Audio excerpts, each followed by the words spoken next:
तो भाई हमारा नेक्स्ट टॉपिक है chemical nature of acids. Acids का केमिकल नेचर कैसा होता है, इसी हेडिंग में ही हमारे पास एक चीज़ लिख रखी है, what do all acids have in common. सभी एसिड्स में क्या चीज़ कॉमन होती है। और एसिड्स की हम डेफिनेशन देंगे in terms of furnishing H positive ion. Furnishing मतलब गिविंग, बनाते हैं, देते हैं, ठीक है, मतलब एच पॉजिटिव आयन्स का लॉस करते हैं कौन, एसिड्स। इसकी टर्म में हम इसकी डेफिनेशन पढ़ेंगे, ठीक है। तो तीनों एक ही टॉपिक की हेडिंग्स हैं कि केमिकल नेचर एसिड्स का कैसा होता है, सभी एसिड्स में क्या चीज़ कॉमन होती है, और एसिड्स जो हैं वो एच पॉजिटिव आयन देते हैं, इसकी टर्म में हमने इसकी डेफिनेशन पढ़नी है, ठीक है भाई। तो यहाँ से हम शुरू करते हैं। अगर मैं आपको कहूँ कि what do all acids have in common, तो बहुत सारे एसिड्स हैं जिनके अंदर many things are common, many properties are common, बहुत सारी चीज़ें कॉमन होती हैं, ठीक है। जैसे हमने जब भी कोई भी केमिकल रिएक्शन पढ़ी है या कोई प्रॉपर्टी पढ़ी है तो हमने कहा जनरली एसिड्स आर श्योर, इसका मतलब बहुत सारे एसिड्स खट्टे होते हैं। एसिड्स जो हैं वो ब्लू लिटमस को रेड में कन्वर्ट करते हैं, ये भी सभी एसिड्स के ऊपर अप्लाई होता है, ठीक है। इसका मतलब बहुत सारे एसिड्स हैं, उनकी प्रॉपर्टी हमारे पास काफ़ी चीज़ें कॉमन होती हैं, लेकिन फिर भी सभी एसिड्स में ऐसी क्या चीज़ है जो कॉमन होती है, ठीक है। तो इसको देखने के लिए आपको एक एक्सपेरिमेंट करना पड़ेगा। एक्सपेरिमेंट तो क्या है, बिल्कुल सिंपल सा है। हमने क्या किया, कोई भी एसिड लिया, आपका HCl ले लिया, H2SO4 ले लिया, वीक एसिड ले लो CH3COOH, एसिटिक एसिड ले लिया, ठीक है, कार्बोनिक एसिड ले लिया H2CO3 एट्सेट्रा, 2-4 नाम और लिखे मिलेंगे आपको बुक में। ये कुछ एसिड्स हैं, इनके अंदर आपने जिंक ग्रेन्यूल्स ऐड किया, सब के अंदर, इसके अंदर भी जिंक ग्रेन्यूल ऐड किया, इसके अंदर भी, इसके अंदर भी, इसके अंदर भी, सभी के अंदर जिंक को ऐड किया आपने।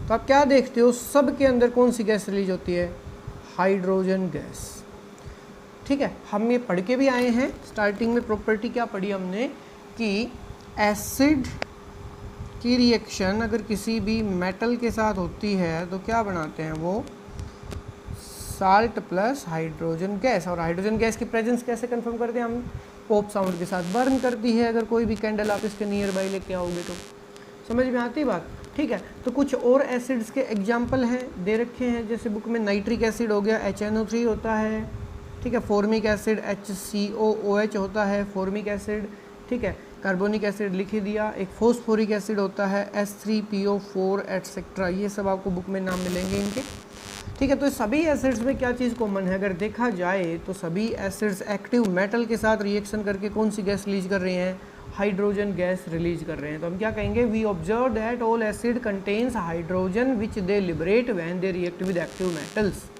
ठीक है। क्या लिखेंगे हम क्या कहेंगे, ऑल एसिड्स कंटेन हाइड्रोजन। सभी एसिड्स के पास क्या होती है भाई, हाइड्रोजन होती है, विच दे लिबरेट, लिबरेट मतलब रिलीज करते हैं, विच दे रिलीज छोड़ते हैं, लॉस करते हैं, कब, when they react with active metals. Active metals के साथ जब वो रिएक्शन करते हैं तो क्या लिबरेट करते हैं भाई, हाइड्रोजन को लिबरेट करते हैं। इसका मतलब सभी एसिड्स के पास क्या है, हाइड्रोजन लिख रखा है, ऑल एसिड कंटेन्स हाइड्रोजन। समझ में आती बात यहाँ से। तो जो आपसे पूछा गया था what do all acids have in common, तो इसमें जितने भी एग्जांपल आप देख रहे हो, देखो हाइड्रोजन, यहाँ पे भी हाइड्रोजन, यहाँ पे भी ये हाइड्रोजन, ये हाइड्रोजन, ठीक है। HNO3 में ये आ गया, HCOH में ये हो गया, H3PO4 में ये हो गया, ठीक है। सभी के पास हाइड्रोजन कॉमन है। उसके बाद फिर हम आगे बढ़ते हैं, फिर हम क्या कहते हैं कि जो एसिड्स होते हैं उसकी एक और इम्पोर्टेंट प्रॉपर्टी होती है कि सोल्यूशन जो होता है एसिड का, एक्वस सोल्यूशन जैसे हो गया हमारे पास, वो इलेक्ट्रिसिटी को कंडक्ट करता है। ये पढ़ के आए हम, ठीक है। क्या पढ़ा हमने, the aqueous solution of any acid conducts electricity. क्या करता है, इलेक्ट्रिसिटी को कंडक्ट करता है। इसका मतलब क्या है हमने एक एक्टिविटी पढ़ी थी, हमने एक सोल्यूशन लिया था, किसी भी एसिड का एक्वस सोल्यूशन लिया था। यहाँ पे एक रबड़ कोर्क लगा के हमने 2 पिन लगा रखी थी और फिर इसको हमने कनेक्ट किया था किससे, एक यहाँ पे क्या हो गया हमारे पास बल्ब हो गया, यहाँ पे आपने की लगा दी और इसको कनेक्ट कर दिया था आपने किसी भी बैटरी से कनेक्ट कर दिया था वही, ठीक है। लेटेस्ट से यहाँ पे ही कोई बैटरी है, बैटरी से कनेक्ट, फिर जैसे की को क्लोज करते हैं तो ये बल्ब जो है वो ग्लो करता है, ये जलता है। ये प्रॉपर्टी पड़ी थी कब, जब यहाँ पे एक्वस सॉल्यूशन है किसी भी एसिड का सॉल्यूशन है। तो वहाँ पे भी हमने बताया था कि what is the main reason for the conduction of electricity. Electricity को कंडक्ट करने के लिए सबसे मेन चीज़ क्या है, चार्ज। क्या है भाई सबसे मेन चीज़, चार्ज है। इसका मतलब क्या है, हम क्या कहते हैं, flow of charge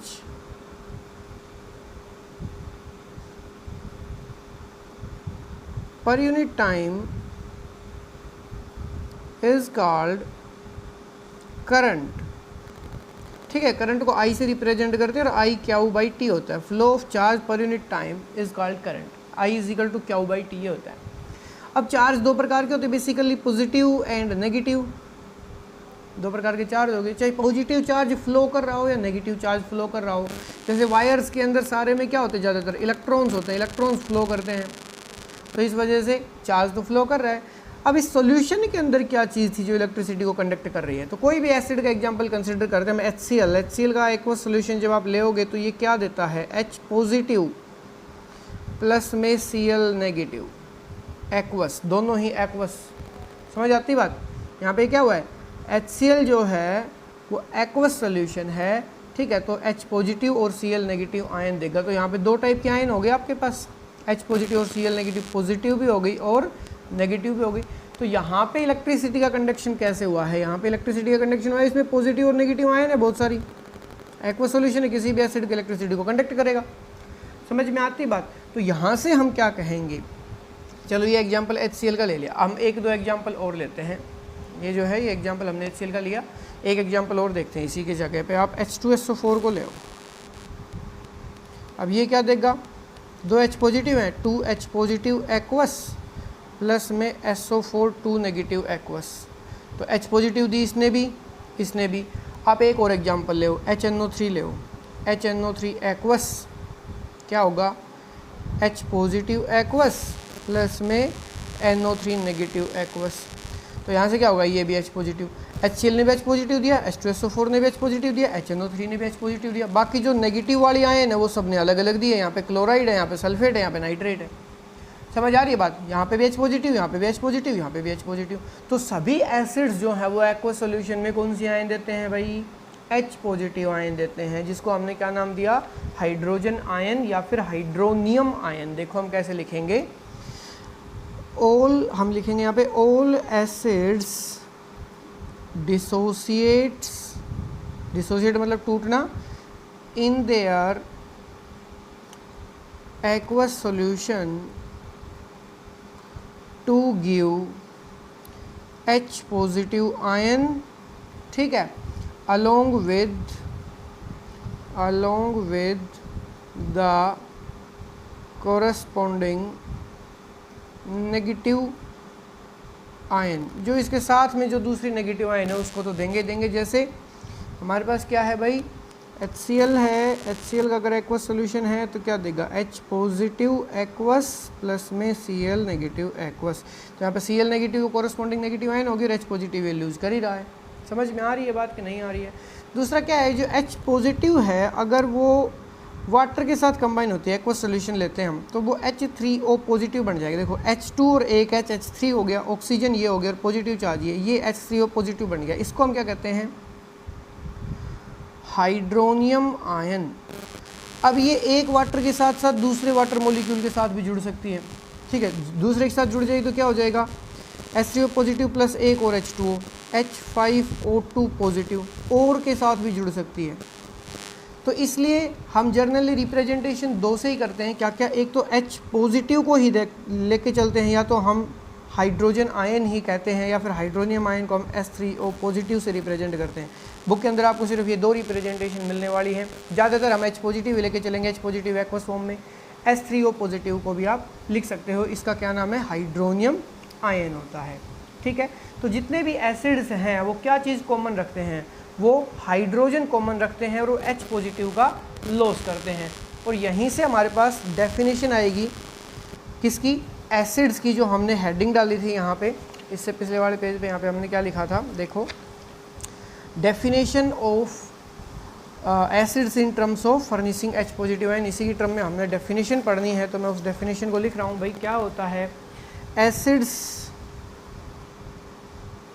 are the substances, acids are the substances which contains hydrogen, जो कि हाइड्रोजन रखते हैं, एंड विच when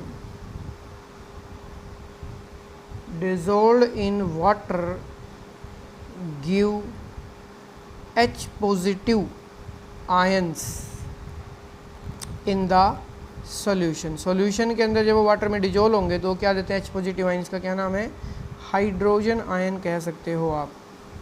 और अगर आप H3O पॉजिटिव की फॉर्म में लिखोगे तो इसको क्या कह सकते हो, हाइड्रोनियम आयन कह सकते हो। ये जो डेफिनेशन है ये किसने दी थी भाई, अरेनियस ने दी थी।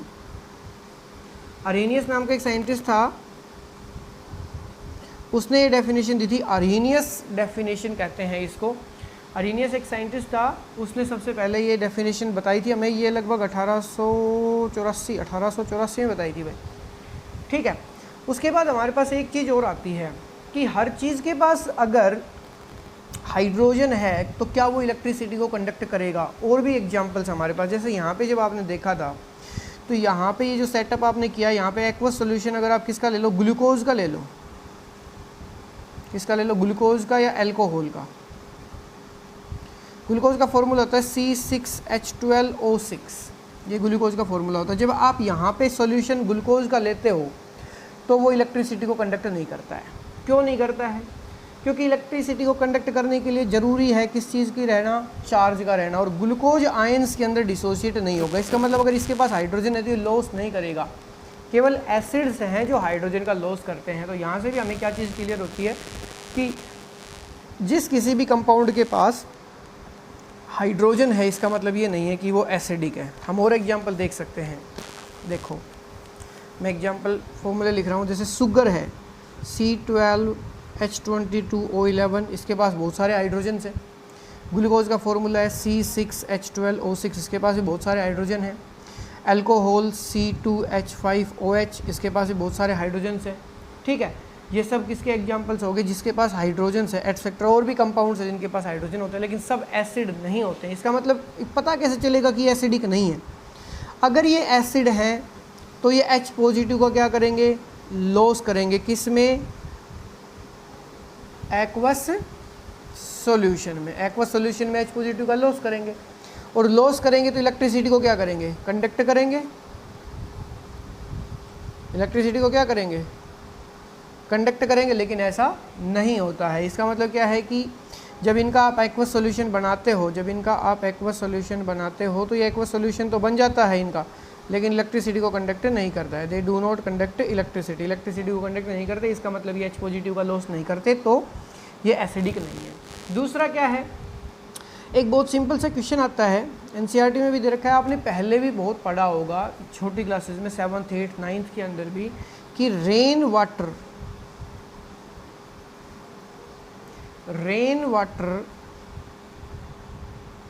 कंडक्ट्स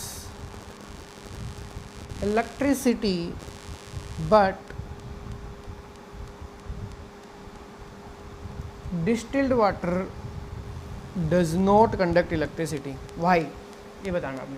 डिस्टिल्ड वाटर क्या होता है, जो आप इन्वर्टर की बैटरी के लिए पानी लेके आते हो, हरे रंग की बोतल घर में आपने देखी होगी, ठीक है, उसके अंदर डिस्टिल्ड वाटर होता है, उसके अंदर कोई इम्प्योरिटी प्रेजेंट नहीं होती। रेन वाटर के अंदर बहुत सारी चीज़ें प्रेजेंट होती है।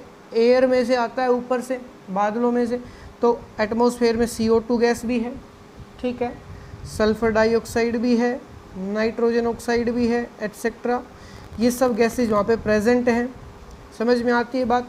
तो इन गैसेस के साथ कंबाइन होकर जो वाटर है वो एसिड की फॉर्मेशन कर देता है। मैं बहुत सिंपल से वे में आपको बता रहा हूँ। H2O जो है अगर वो CO2 के साथ कंबाइन हो जाता है तो H2CO3 ये क्या है, कार्बोनिक एसिड बना लेता है। और ये कार्बोनिक एसिड आयंस में टूटेगा। H2CO3 दो टाइप का डिसोसिएशन शो करता है, एक बार H पॉजिटिव देख के और हाइड्रोजन कार्बोनेट HCO3 बनाता है, या आप ऐसे लिख सकते हो जो HCO3 बना है ये एक और H पॉजिटिव देख के और CO3 2 नेगेटिव आयन बनाता है। अगर इन दोनों को कंबाइन करके लिखना चाह रहे हो आप तो H2CO3 डायरेक्टली दो H पॉजिटिव के साथ साथ CO3-2 का लॉस करेगा। ये तीनों रिएक्शंस बिल्कुल सही हैं। आप कैसे भी रिप्रेजेंट कर सकते हो डिसोसिएशन को, आप कार्बोनिक एसिड के डिसोसिएशन को। तो अब हमने सिंपल सा एग्जांपल दिया कि रेन वाटर के अंदर एटमॉस्फेयर से CO2 मिक्स हुआ तो कार्बोनिक एसिड की फॉर्मेशन हुई H2CO3 की, और H2CO3 जो है वो आसानी से आयंस में टूटता है। और ये आयंस कहाँ पे प्रेजेंट होगी, रेन वाटर में प्रेजेंट होगी। तो रेन वाटर इलेक्ट्रिसिटी को कंडक्ट करेगा लेकिन डिस्टिल्ड वाटर इलेक्ट्रिसिटी को कंडक्ट नहीं करेगा। ठीक है भाई, यहाँ तक